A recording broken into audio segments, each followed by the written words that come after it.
रणजीत सिंह का जन्म 13 नवंबर 1780 को गुजरांवाला में हुआ।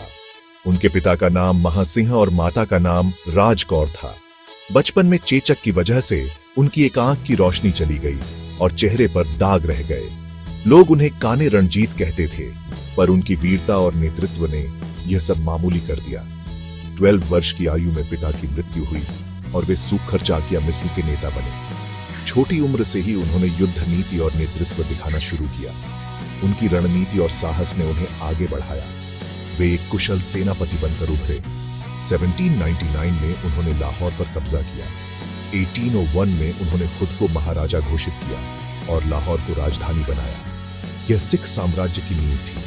उन्होंने अलग अलग सिख मिसलों को एकजुट किया और एक मजबूत सिख साम्राज्य की नींव रखी।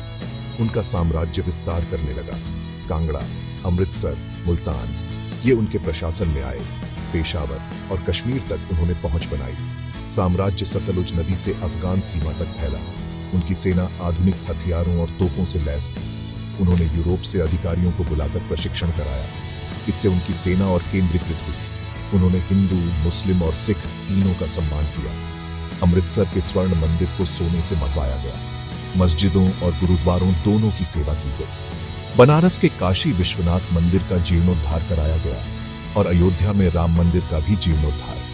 धार्मिक स्थलों की मरम्मत उनकी प्राथमिकता थी। 1809 में अमृतसर की संधि कर अंग्रेजों से शांति बनाए रखी।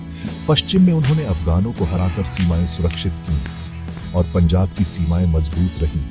किसानों को सुरक्षा दी गई। व्यापारियों को संरक्षण मिला, जिससे पंजाब समृद्ध और शक्तिशाली बना। महाराजा रणजीत सिंह की मृत्यु 27 जून 1839 को लाहौर में हुई। उनकी मृत्यु के बाद उनकी संपत्ति और जमीनें ब्रिटिश अधीन चली गईं।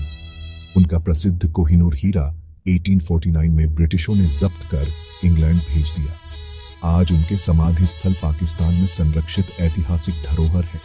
भारत में उनकी कोई व्यक्तिगत संपत्ति या जमीन नहीं है, फिर भी उनके द्वारा बनवाए गए ऐतिहासिक स्थल सुरक्षित रखे गए हैं। रणजीत सिंह ने पंजाब को एक समृद्ध और शक्तिशाली राज्य बनाया। उनकी विरासत आज भी ऐतिहासिक स्मारक और कहानियों में जिंदा है। यह था महाराजा रणजीत सिंह का संक्षेप जीवन और विरासत।